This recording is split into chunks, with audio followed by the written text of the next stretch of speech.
everyone, welcome back to the Guide Gals podcast, a wedding planning podcast brought to you by the experts at Here Comes the Guide. And this week it is just Caroline here. I'm the social media manager at Here Comes the Guide, and I'm obsessed with dogs as ring bearers and will inevitably cry over your wedding video. And if you have listened to the podcast before, you already know those facts about me. But in case you didn't know, I am usually joined by my co-host Chelsea, who is not here today, so you just get me. Today, we're going to talk all about colorful wedding ideas, how to pull off a colorful wedding, because that's been a huge kind of trend we've seen recently. And there's a constant ebb and flow in the wedding industry of, okay, it's more colorful at this point, or it's a little bit more minimal in color, or I think especially even recently, we have also seen it be a little bit more focused on like, oh, there's white and black and that's it. Like very either narrowed down colors or an explosion of colors. And personally, we have been loving this expansion of colors, and not just colors, but like prints and patterns. It is so fun to see the personality be expressed in so many areas of a wedding, but especially through color. And so just talking about a couple of ways that we can do that today to give you a jumping point if you are thinking of doing a little bit more colorful or adding some color to your wedding. And truly, like I said before, I can't emphasize this enough, that there is this ebb and flow. If you want to do something that's a little bit more neutral, or if you are going to go forward with a bold and bright color scheme, just know that there's no right way to do it. There's no wrong way to do it. The best thing to do is really what you want to do. So I absolutely want to emphasize that. We love so many things from neutral weddings or things that are like bright and bold. We love it all. But to start off, let's actually talk about some patterns and prints. So like I said, colorful doesn't just need to be in the color palette. It can also be seen in so many different areas, from the napkin decor to flowers to attire, anything else. And so especially through attire or any stationery items, or even decor, you can pull in some more patterns and prints. And I think this is such a unique thing to do, but it also can really elevate your wedding. There are things like table linens. Instead of doing something in one color tone, you could do something more gingham. You could do some floral things. You could have patterns on fine china and napkins. And I think even prints on your wedding attire, like I kind of already mentioned, can elevate things so much. If you listen to one of our past episodes about celebrity weddings, there is a dress that I specifically swoon over. It's Sophia Bush's wedding dress that is a floral print, and it just brings, this like really soft feminine energy to it that I really love. That doesn't just have to go with the print. There's also her dress, like the silhouette itself kind of lends to that, but the print just takes it a little bit further. We also see this a lot in these patterns and prints in just the wedding party in general, but I especially see a lot of variations of patterns and prints and colors in bridesmaid dresses, and I really love the way that this is being done. I think it adds so much vibrance to it, and it makes it feel a little bit more dynamic. When a wedding party to me is all in the same color, same silhouette, it can obviously look very sleek, but I think it loses a little bit of dimension in my mind. I love seeing personality come out through wedding attire, through those patterns. But I will say too, a caveat with this, you have to do it well. Patterns and prints are great, but I think it is a fashion principle of like, if you are just really going overboard with it, it can feel overwhelming really quickly. So you have to think about the size of the pattern, like if it's a large scale or a small scale. I also think there are different types of patterns. There are things that are a little bit more geometric, like we think about with gingham or plaid, anything that has like lines, find it more linear. But then there are things that are more organic, and I think of those things like florals or animal prints. So finding some ways that you can vary those types of patterns, prints, and especially varying the scale, I think you can find a really good mix that also complements each other without it being overwhelming or distracting. Another way that we can see color being brought in a couple when it's time for the reception, and I've seen this done in so many different ways, whether it's a macrame backdrop that has a lot of added color within it. Or even we see a lot of like greenery backdrops where some other fun things are pulled in. So the greenery adding lots of green, obviously, but incorporating maybe some florals into that. That can also be kind of described as a mural, as an art piece. And I think it's so fun to see those.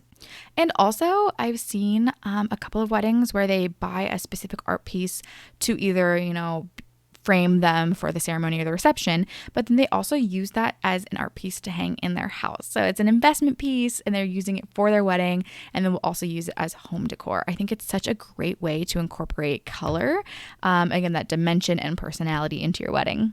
And going off of murals and art pieces, I kind of alluded to this already, but ceremony arches, anything that's framing you, not I guess even necessarily for the ceremony, but for the reception as well. What kind of color or shape or dynamic are you bringing there? Obviously, I think one we see a lot of are floral arches. Obviously, that's something that brings in a lot of color and dimension, and it's just so beautiful. But we've also seen this happen a lot of ways through hanging lanterns or other like hanging pieces that kind of like frame you, or we've seen that through maybe some of the art pieces that we've talked about before. And that can also lend itself to like decorating a pergola or just a plain archway itself with other things other than florals. There are so many ways to add color and maybe add like a little bit of a modern vibe to it through anything that's going to frame you like an arch. I also love whenever a ceremony arch or just any ceremony pieces that add color to the ceremony space. I love when you can also incorporate them to the reception, bring some more of that pop of color, continue to add that into different places of your whole wedding day. Now, of course, there are some things like pergolas, you can't move that, but if you are using standing pieces or something that is able to be moved, I do love when that can come into the reception as well, and you just get more use out of those items. Now, one we have seen a lot are custom neon signs, and you can get those in a variety of colors. It's really so fun to see the signage being used at the ceremony, reception, whatever it may be. And also, again, this is another piece that you can use at home. But I've seen a ton of these, and I really feel like they do add such a fun vibe, especially to a reception. If you are wanting a really like high energy reception vibe, bringing in maybe disco balls, whatever else, I just think it adds such a great ambiance to the reception space. I will say though, my side note with this is please make sure the grammar makes sense on these signs. The amount of times we see an apostrophe S, that doesn't make sense, okay? Just if you're going to get a neon sign, please use the correct grammar. Maybe we're sticklers for it, but every time we see it, we cringe a little bit. But this is such a fun thing to use, and that could go for signage of any kind. Like, it doesn't have to be a neon sign. Again, you can customize an art piece or something that is your namesake and then reuse it in different places. But that's a great way to add some color. But I think specifically the neon signs just adds a little bit of extra fun and energy to it. Also, when you're thinking about adding color to your wedding, another place you can think about that is like a specific theme. So if you were thinking about a carnival inspired theme, or maybe something that's like a neon throwback to the 80s, or maybe something like rainbow themed for Pride, whatever it is, there are so many themes that lend itself to color that are so incredible. If you want more of like a tropical inspired color palette or jeweled tones, if you think of a theme, it is usually a lot easier to then kind of elicit a color palette that supports that. So once you find your theme, find the color palette, really lean into it, because I think with themes, and we've talked about how to pull off a themed wedding, go check out that episode. The more you lean into it, the more fun it is. And so we couldn't recommend enough doing a themed wedding. But especially if you're thinking about incorporating color and you're having trouble figuring out where to start with that, if you do feel highly pulled to a theme, it's easy to come up with colors and then lean into those colors. And then obviously when we talk about more of the decor aspect of it, like tablescapes, or we've seen amazing table seating charts, anything like that, like guest book setups, things like that maybe sometimes happen during the cocktail hour or the welcome to the reception. There's so many places where you can create really colorful vignettes. If you have cocktail hour and you have some seating spaces, use some really colorful furniture or rugs or pillows, whatever that may be. If you do have a really creative idea for a seating table or like seating arrangement chart, make that colorful and fun and eye-catching. There are so many fun things that you can do within a wedding, and I think it's so cool to see all of the different avenues that you can take. It can be overwhelming at times thinking about all of the options that you have, but oh my gosh, making it creative and fun and full of personality, I think only adds to the event. So think about all of the spaces that you have, all of the ways that you can incorporate color into those tablescapes, into those seating charts, into the seating areas for cocktail hour, into the bar, whatever it may be. And of course, one more kind of no-brainer one to add some more color are the florals. I have seen some really unique ways to do this where the bride's bouquet or bridegroom, whoever you are, that main bouquet being a variety of colors and a variety of flowers, and then each of the bridal party or the wedding party has a bouquet of just that single flower. So let's say one person just has a bouquet of ranunculus and they are these like peachy fun colors. And then another person has like these pale yellow garden roses.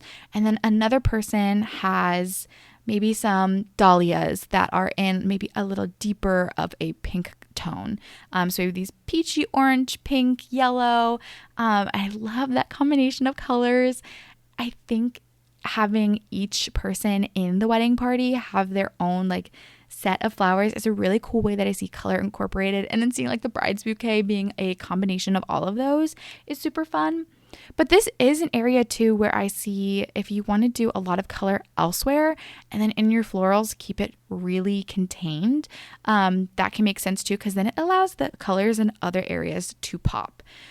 So you can do it one of two ways. You can use florals as an accent to make other colors pop, or you can use it as a way to incorporate more color. And I will say colorful flowers are great. If you want specific colors in a specific color variety, it can get expensive. And I know that. I love flowers. It's my favorite thing. But there are a lot of fun ways that you can kind of work around that. And I just think it's a great way to add in color and dynamic and personality. I've said that so many times throughout this episode, but I really do think that's what color is all about in adding this. Not that, again, neutral, very simple weddings can't be full of that color and personality, but I do think it just lends itself to being more fun. I think color is something that adds so much to the feel and the experience. And you can see that through a lot of different weddings. I'm sure you've seen a lot of real weddings. If you are planning your wedding and listening to this podcast, you've probably looked for a lot of inspiration. And if you're listening to this episode, you're probably leaning more towards more colorful options. And so if you are looking for more inspiration, go ahead and check out our website, theguidegalspodcast.com, or Here Comes the Guide is also a great place where you can look through different real weddings and narrow them down specifically by color and other options and really study what other people are doing. We are also huge fans of a lot of different Instagram accounts, one of which being Green Wedding Shoes has a lot of options in terms of colorful weddings or just unique wedding ideas. They are a great place to look for inspiration. And we do talk about colorful wedding ideas and options in other episodes. So obviously, shameless plug, we think you should listen to some of those other episodes too. We are also trying to continue to provide you some more inspiration on Instagram, on social media. On Instagram, you can follow us at The Guide Gals Podcast. And on TikTok, we are at The Guide Gals Pod. But we try and post some of the behind the scenes from our videos, from our episodes, and provide you some inspiration. And especially when this episode comes out, we'll get some more colorful wedding inspiration out there just to see what you think. So that's really it for me today. That was just a couple of different ways that you can pull off a colorful wedding, incorporate more color in a seamless way and kind of an organized way. And I guess that'll leave you with that last caveat that Color is so fun and you can add as much as you want, but I know sometimes it can be hard to figure out where to start and how to organize it all. So if you have any additional questions about incorporating color to your wedding, reach out to us, DM us, email us, whatever you need, and we'll create some more episodes and content for you to help you navigate it all. And until the next episode, cheers!